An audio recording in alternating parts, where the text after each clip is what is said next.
In a world full of movie podcasts, here is one more. Welcome to Defend Your Movie with Sean Donnelly. The time has come again. The champion must stand. It can only be one of us. Victorious. So stand up and fight, my friend. There's a title you must defend. Shut it on and on. Bring it to me. Defend your movie. Hello there, guys and gals. This is Sean Donnelly. Welcome to another edition of Defend Your Movie. I am here with my amazingly funny, such a great friend and such a good person, co-host, Farah Brooke. Well, I don't want to do, it's fitting into what the movie's about. I mean, I don't want to just say my beautiful, my lovely. I think now we can't do that anymore. I think that would be, sometimes that's offensive to people now. Now you've never done that. I have done that. I've said. You've never said beautiful.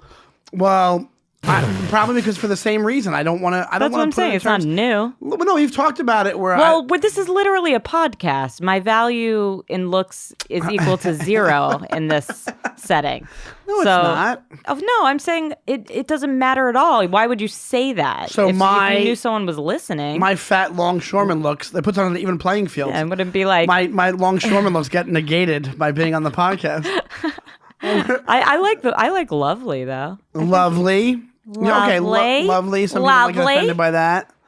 There's so much stuff going on now. I'm like half kidding when I say this, and it will segue very well into this movie. This movie, looking back, I hadn't seen it in a while, so I look forward to you catching me up on the plot, but I was looking it up to just refresh my memory, watching a few clips. It has some important messages. It does. Well, we can talk about that. You told me over text today, Sean, you have to pay attention. Don't half watch this. Well, it's yeah, a very I'm important sick of you movie. watching the movie 2 hours before the podcast, and then we're watching it in the middle of the day. It's a weird thing. It feels like homework, and you don't enjoy it the way if you were a young girl, say 11, 12 years old, and you open your heart to the world that is Elle Woods. Yeah. And a movie comes in and completely changes your life. And this is Reese Witherspoon, and we're talking about Legally Blonde, which is a movie from 2004. Is it Farah calls it a classic. What? I don't know if it was 2004. That's when it came out. I'll get the stats up. Get the stats. Or 2003. 2001, Sean. I knew you were wrong. Oh, is it 2001? Legally Blonde. Oh, in the PG-13. You know what it was? 2001. In the movie, romance comedy. 1 hour, 37 minutes. Hold on. The law class is the class of 2004. That's what made me think of that. Okay. But it's years later. So did you watch it and really give yourself over to it? Because you texted me once or twice. Like, were you really into watching this? Were you focused? Yes. I know what it's about. I just couldn't believe you hadn't seen it. I don't understand. Well, I don't know why this is so far-fetched. This was a huge movie of the time. I am not the target audience for this movie. Back in 2001, I was 23-year-old lad from Long Island, New York. I was probably it was a big working deal, at a print shop at that point. I was into You were too cool done for with skateboarding. I was probably just getting loaded with my friends and trying to make out with chicks. Yeah, so you were too cool for it. I was too cool for it. I probably just it wasn't one of those movies I was going to go to the theater to see. Yeah, too and I didn't manly. go on a date to see it. I think I bet you somebody. secretly wanted to see it, but you just had no way to get there. And I bet you watched the trailer at home and were a little bummed out about it. How am I supposed to watch the trailer at home? Only on TV. That would have been an option. Oh, or I no guess computer? 2001. Could we have watched trailer? I guess on the computer we could have watched the trailer. Who knows? I was only 4. I used to. Do not fart. They had a thing. The website I used to go to for trailers before, it was so easy on your phone, was quicktime.com. QuickTime, which is Apple's media player. They used to have a website and they had all the new trailers. Cool story, bro. Please don't shame my story. Please don't do it. So I was surprised you hadn't seen it, and I wanted you to really experience it and not just be like, oh, I gotta watch this chick film. And now I'm just sitting on the edge of my seat to know what you have to say about Legally Blonde. Let's give the ratings first off. We have which I found way lower than I expected it to be, 68% Rotten Tomatoes, 6.2 out of 10 IMDb. 89% of Google users like this movie. It features young Reese Witherspoon, Luke Wilson, Selma Blair, Matthew Davis, Jennifer Coolidge in her prime. Yeah. Oh, my God. Well, what a performance from Jennifer Coolidge. I mean, this was just a different time. I remember this is when life was good and there was a lot of promise. I think what it is this. I think I knew it was going to be good because they made a Broadway show out of it. Like, it was one of those things. They don't do that at the most. Blonde. Like, it's technically, would you call it like not a romantic comedy? What would you call it? A comedy, Sean. It's a comedy. It's a comedy, straight up comedy. Yes. Why would you call it romantic? Because the whole point of it's called romance/comedy. All right. I resent it though. Why? There's a driving love story, but not really. The point of her going to the Harvard was to get her boyfriend back. No, yeah, it's a romantic comedy. It is. You know it's wrong for her. Everybody else knows that she shouldn't be doing that. I mean, what? Yeah. Wait, I just the guy who plays her boyfriend is from what your overall feeling when this movie ended was, like, where it stood on your Rotten Tomatoes score, what you would give it. What would I rate it at? What, out of 10? I would rate it did you enjoy this film? I did, because I like people in it. I like Reese Witherspoon a lot. You know what movie I love? I like Sweet Home Alabama. You know what? I cannot stop thinking about this daily. Reese Witherspoon is just a treasure, a national treasure. I started following her on Instagram about a month ago. My life has improved greatly. I'm happier. I'm sleeping better. I'm eating better. And it's all because I started following Reese Witherspoon on Instagram. She is amazing. She's amazing, and she makes this movie amazing.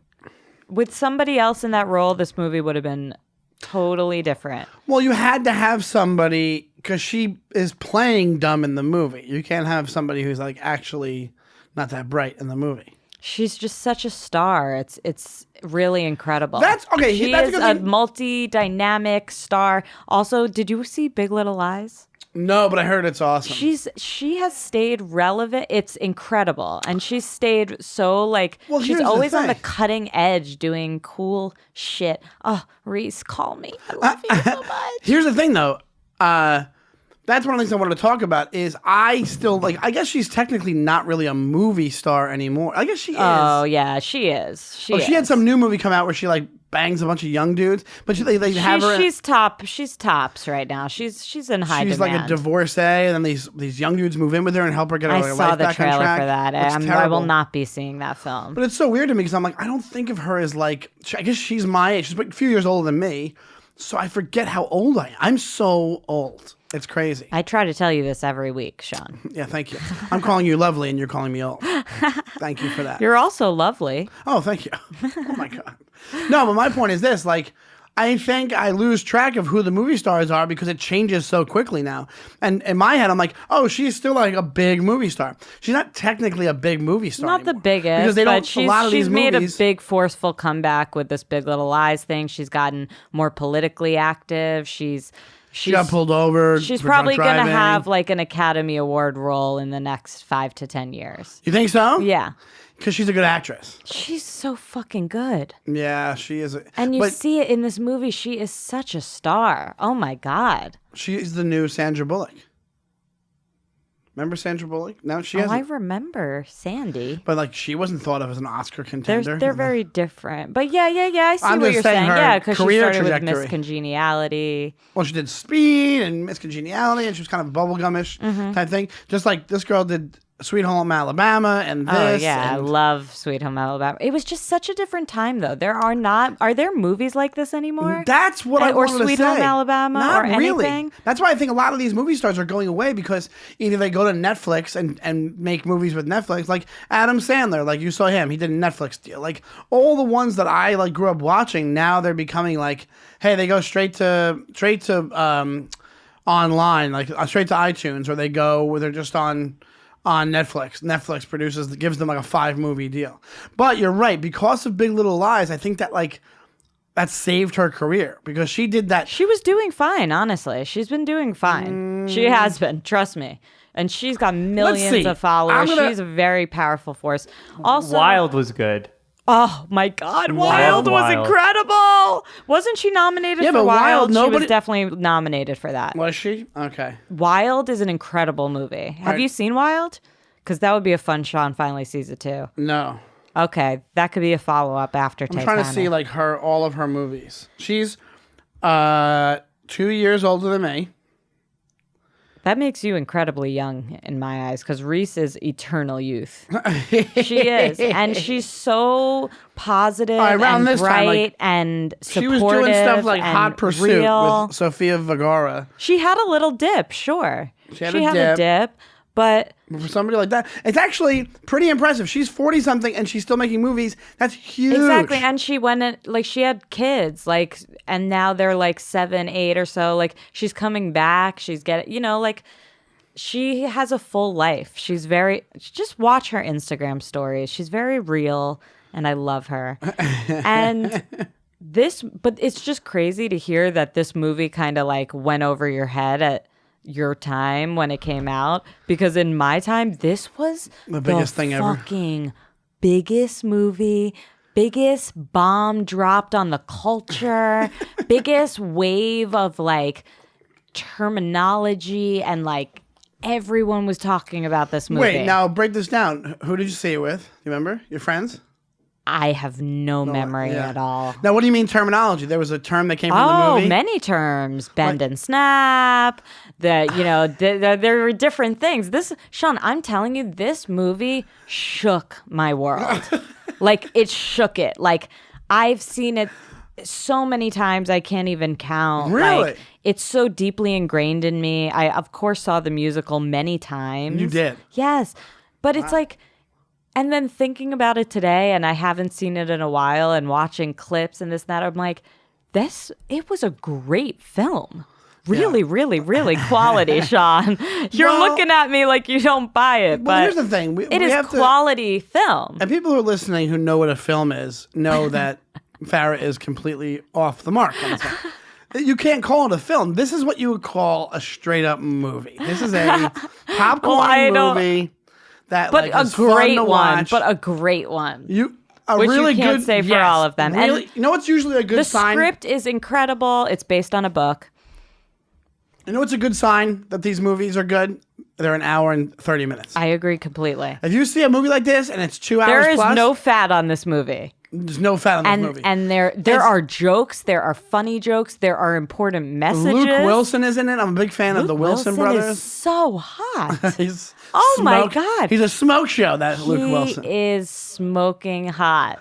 Yeah, he's in it. He's good in it. The guy from, I think he's from Boston Public. I think he might be from I Star loved Trek. Boston Public. Boston Public was good. There's a lot of the girl from the Brady Bunch movie is in it. She plays her friend. It's weird though. They have like, they're not, all of her friends aren't ditzes, but they are. Like they play them up like they're like these California ditzes. But the one girl, like in one scene, one girl knows Chinese. Like there's like these secretly Because smart. they're showing that intelligence can't judge a book by can its cover. come, but that intelligence can come in any cover. Any package, Yeah. Yeah, that her friend. And that it doesn't have to be, Her one friend's from the Brady Bunch movie. She plays the lesbian in the Brady Bunch movie. Did you ever see the Brady Bunch movie? That's don't great. That's think great. so. That's 90s probably. But I feel like I've and then Jennifer Coolidge is in it, and she's really she's really good in it. Iconic. I mean, I'm just telling you, like, this movie was, Forrest Gump level to my generation when they No, came out. Yeah. really? Yeah, it totally was. Why do you think What do you think about American Pie? It was that level. It was definitely that level. Really? So like Yeah. your group of But friends. like American Pie, like that had that sex element to it that you can't really put this up against. Like that was crazy for different reasons when I was a kid. American Pie, I was like, oh my God. It was so pushed the envelope. Right. So scandalous. This wasn't that, but it just was like a cultural phenomenon. I don't know. Everybody knows like the terms and references. Like I couldn't believe you hadn't seen it. I hadn't seen it because I was The too dog. old. You're young. You're way younger than me. The So smell of the resume. that's funny. Yeah, there was a there's lot of like- funny parts to it. Yeah. But I would tell you this. The opening scene. I mean, it's just really so well done. What's the opening scene where she's... Where she thinks he's proposing to her. Oh, and, yeah. That And then guy... she's like, she screams. You know who that guy is? He's from Vampire Diaries. I don't know anything. I've never heard of that. It's a TV show. You know what it is. It's great.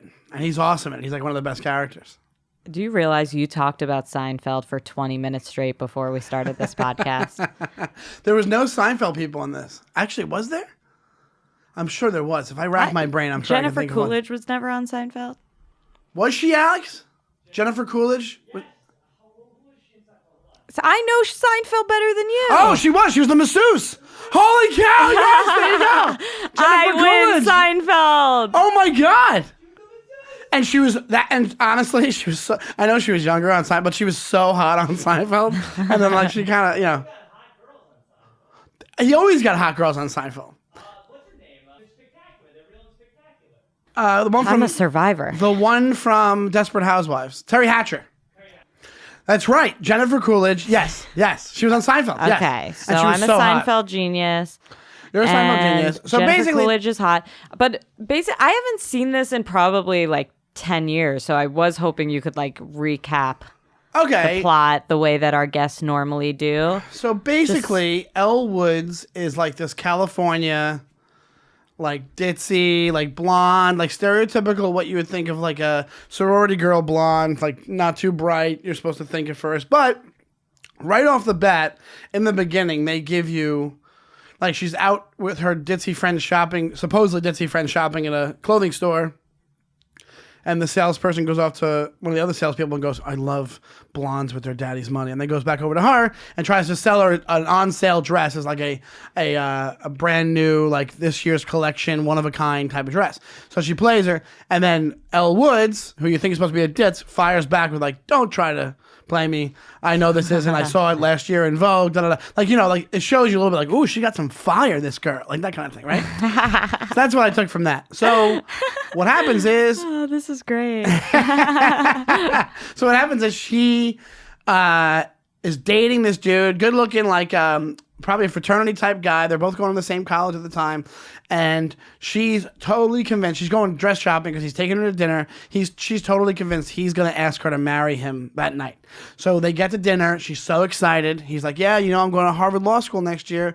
And she's like, I know. And she goes, I'm very supportive of that. He's like, yeah, and I gotta stop digging around. She goes, I know. I'm very, very supportive of that. And he goes, I want to run for office. I'm supportive of that. And he goes, that's why I think that we should take things, I got to take things to the next level. And she goes, yes, definitely. And then he goes, and I think we should break up. And she freaks out, and she's like, what? Is this because you don't think I'm good enough for you? And then he goes, I don't need a Marilyn, I need a Jackie. He calls her a Marilyn, like Marilyn Monroe. He wants a Jackie Onassis. Right. Because he's going to be a politician one day. So he's like this elitist dick, right? Yeah. So he breaks up with her.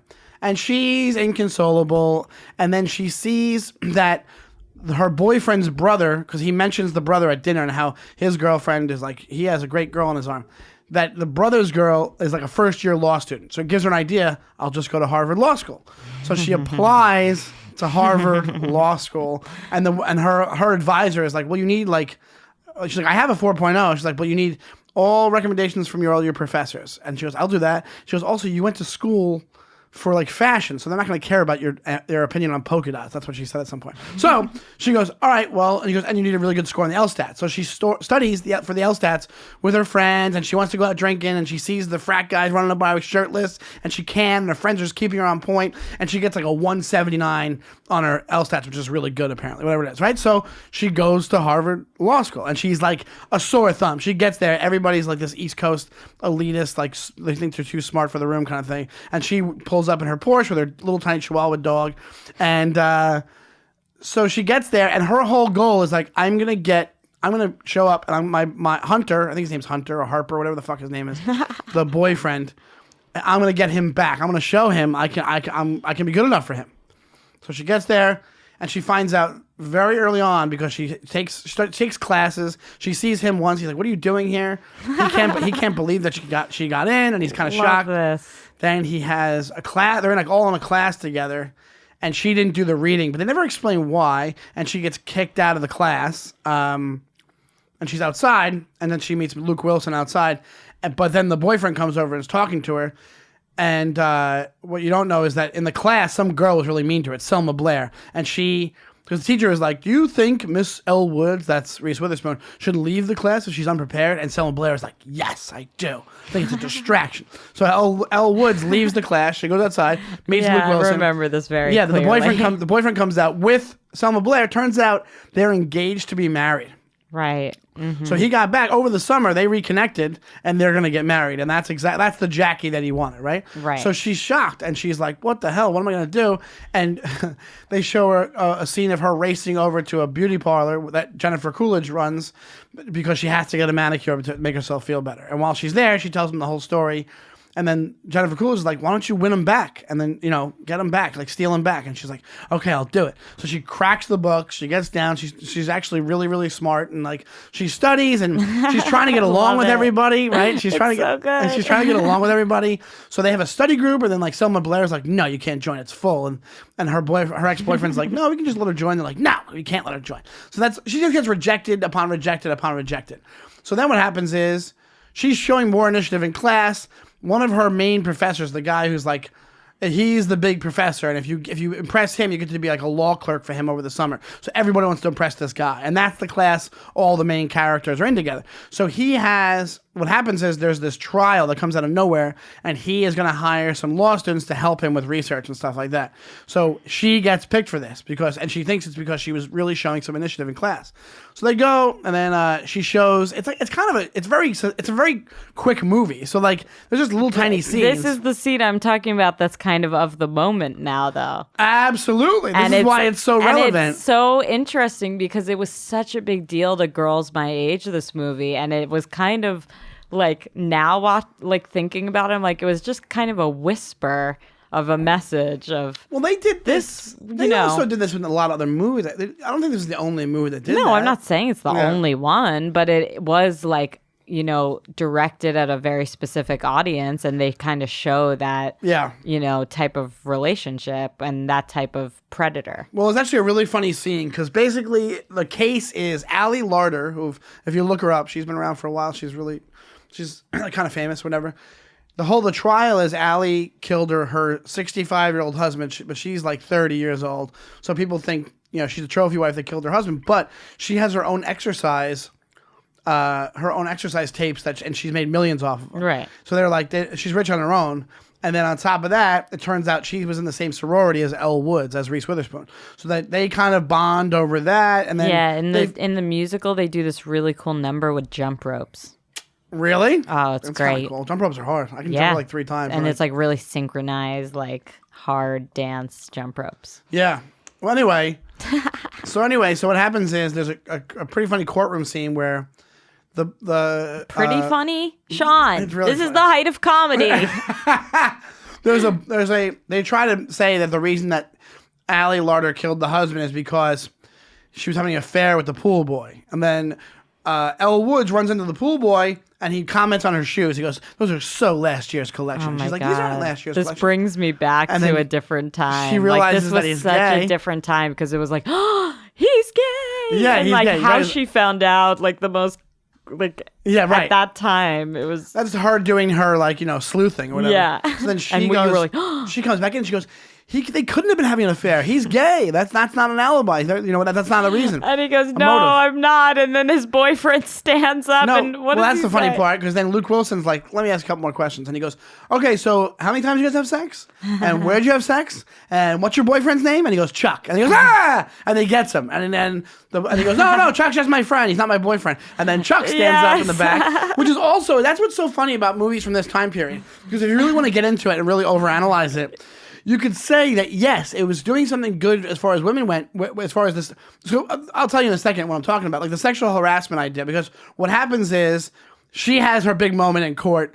The teacher, the professor, calls her into the office and says, hey, I think you're working really well. You know what to do. You have to go above and beyond to get what you want. And I want you to be part of my summer law clerk. And then he puts his hand on her knee, and she's like, what? You're an asshole. And she leaves. So then it shows you that, and she's like, fuck. And then the rest of the movie is kind of revenge on this law clerk. And then though the Selma Blair is kind of slut shaming her. Right. And then, but then eventually they come around. But also it's interesting. But also there's a lot said about the roles of women and friendships and relationships between women and also the stereotypes of the gay dude in the courtroom. I don't know if you would have that as much now. You can't have. I guess you probably wouldn't like a It silly, was over the top, and in the musical they sing a song that's called "Gay or European." That's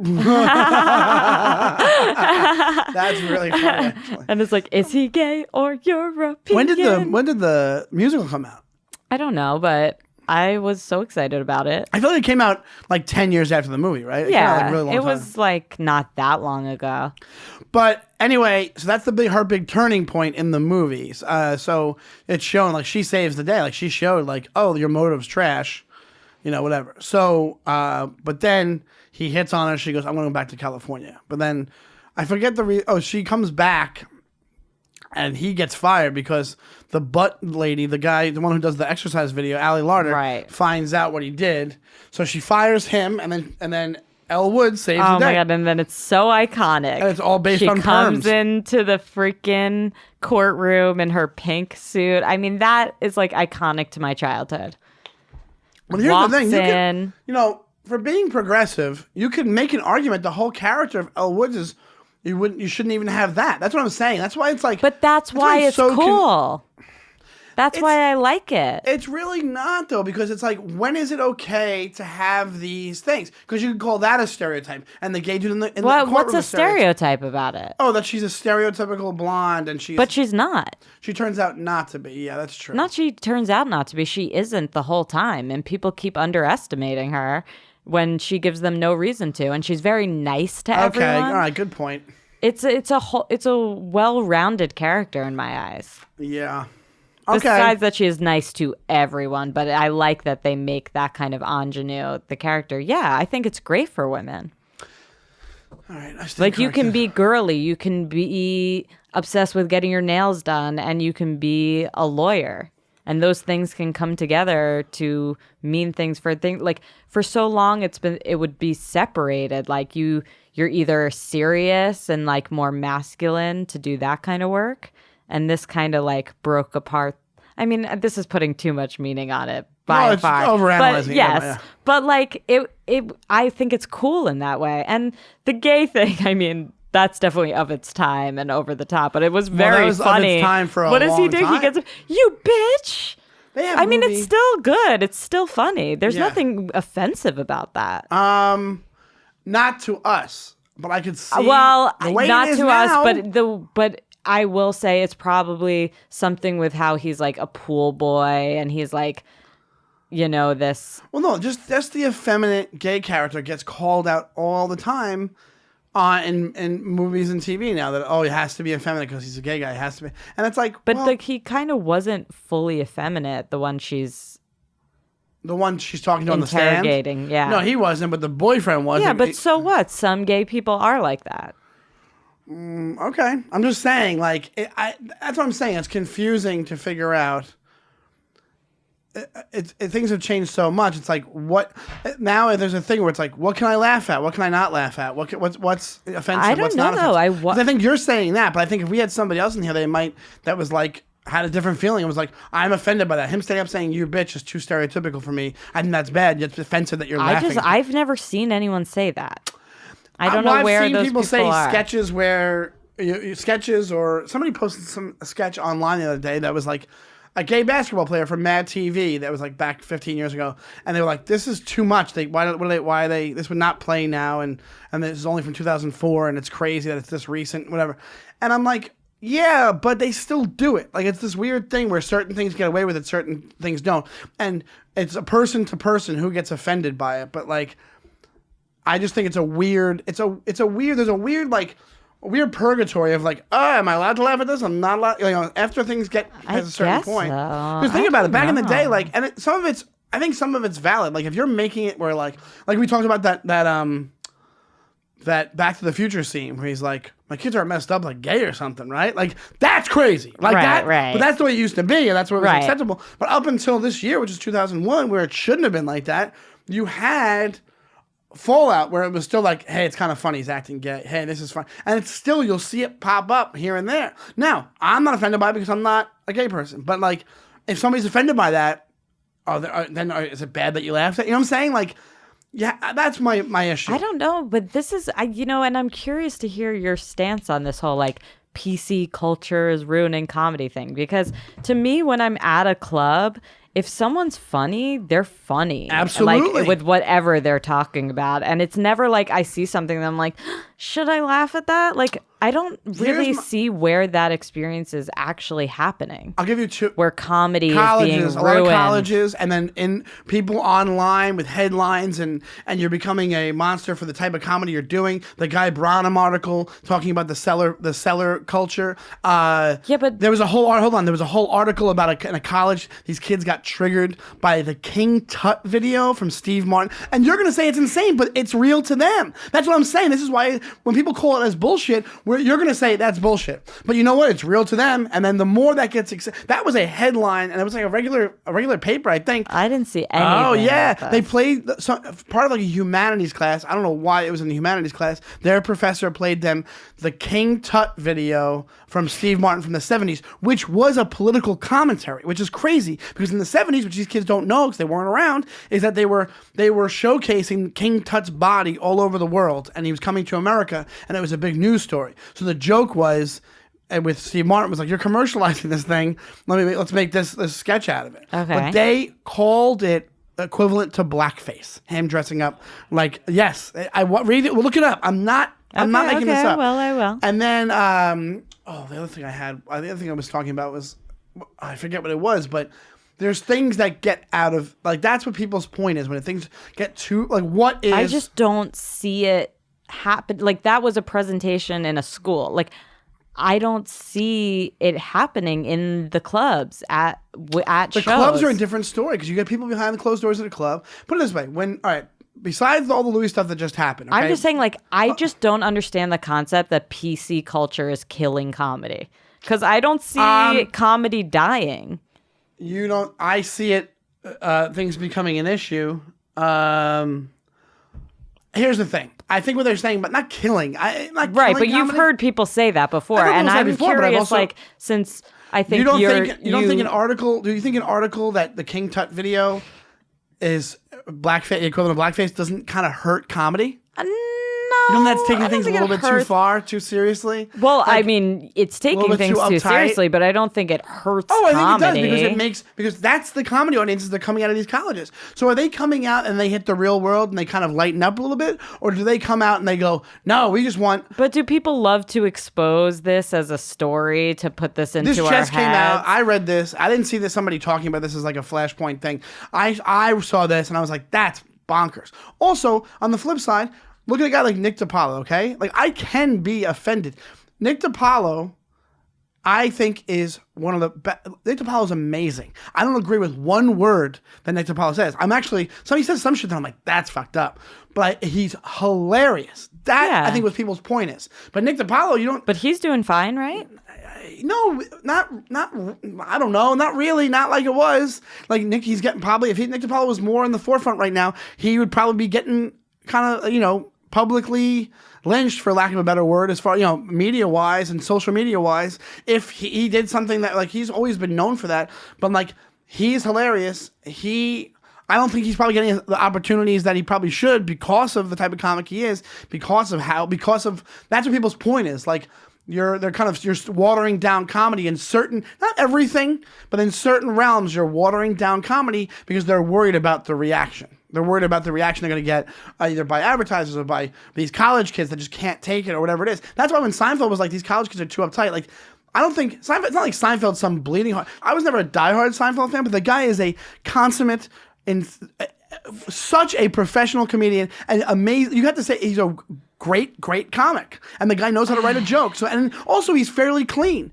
So he's going to these places, and also that special just came out. Most of that shit's clean, and it's old, and he added to a couple of things. Yeah, it just but doesn't you're gonna do have a it for clean me. comic. It doesn't do it for you, but like doesn't mean anything. Doesn't mean he's a bad comic. It No, doesn't mean but that I he heard shouldn't- about this story with the colleges, and I thought, well, maybe it if wasn't they're all to sitting do there, with that. if he's getting oohs and ahs at a college and it's Seinfeld, that's not Seinfeld. That's these fucking kids. That guy, come on. Oohs and ahs, though? I guess I That's have what to was revisit happening. the story. I Yeah, don't know whatever. what it was. Anyway, so Legally Blonde is a perfect film.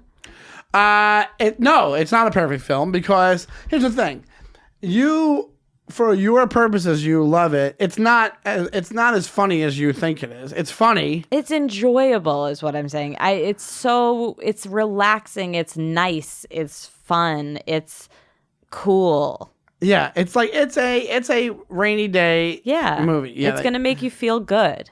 It'll make you feel I good. so rarely feel that way anymore, Sean. It hits. oh, don't say that. Oh, jeez, come on.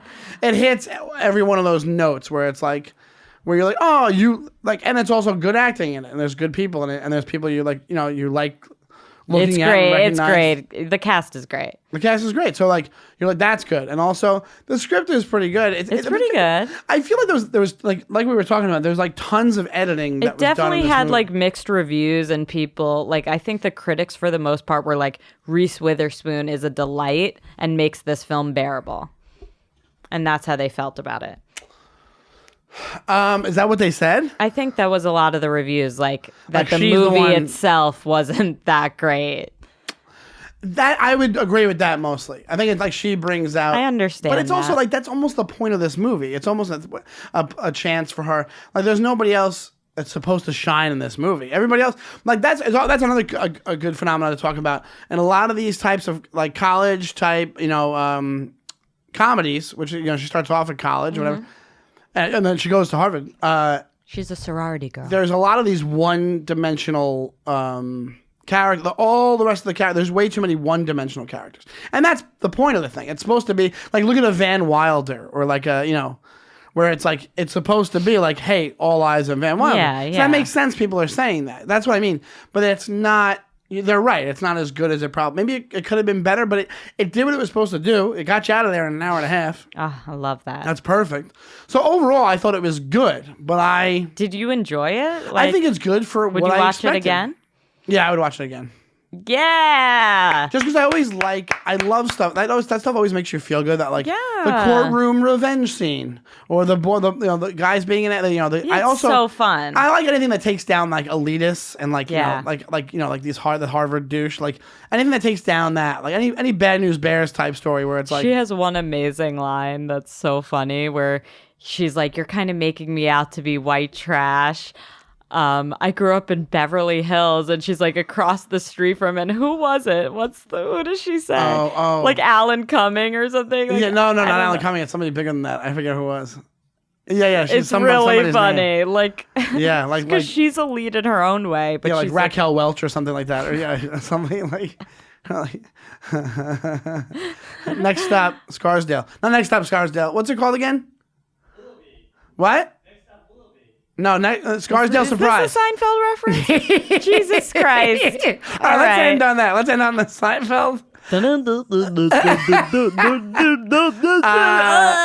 There's a couple things we have to talk about. We have to plug the live. First on the Patreon. Please. Patreon. Oh, please. We're begging you, please. Patreon.com/defendyourmovie. Farah likes to be a promotional hipster and pretend like she doesn't need promotion, but we do. Oh, we need it. Patreon.com/ We have a new Patreon. I'm looking for the name. But I think, it's better when it's at the top of the episode. So Yeah, we'll do it next time. I'll shout you out next time, sir. And then also, we have, very important, if you're in the New York area, you want to come out and travel, we have a live show on December 2nd at Union Hall in Brooklyn. It's going to be awesome. Big guests. Don't worry. It'll be announced this week. I'm going to announce the guests the day after Thanksgiving. We'll make it out that episode. Actually, that's this episode. Yeah, it is. All right. So Damn who it. is Okay. it? I don't know. Okay. So We'll let you I have know. a couple that I'm working with. Oh, to get, big so. names. Big Big names. Ever hear of Schmerry Schmeinfeld? Oh, Him I'm and- going to roast him. So definitely check us out at Defend Your Movie on Twitter. Check out Showbiz Studios on YouTube. Our iTunes, Patreon all is that jazz. popping. Like, we have a lot of bonus episodes. We're doing Patreon! them almost every other week or so. Whenever we get to it, don't be greedy. But, we're getting it going, and we have some fun convos going on there. Yeah. A lot of people are saying movies they want me to see. Okay, let's do one of those. Like what movies? I forget. All right, we'll figure it out. We'll figure it out for next episode. We'll do bonus episodes of those, and maybe we'll do a big one. A big Farah finally sees it for after that. We'll do like a bonus episode during the week that everybody gets. And I want to do Christmas movies, so tweet at us what Christmas movies you want us to talk about. Yes, do that at Defend Your Movie. Let us know what is the best Christmas movie Or the worst. What is the best and what is the worst? What is the best and the worst Christmas movie? And thank you guys so much for listening, and we'll see you next week. There's a time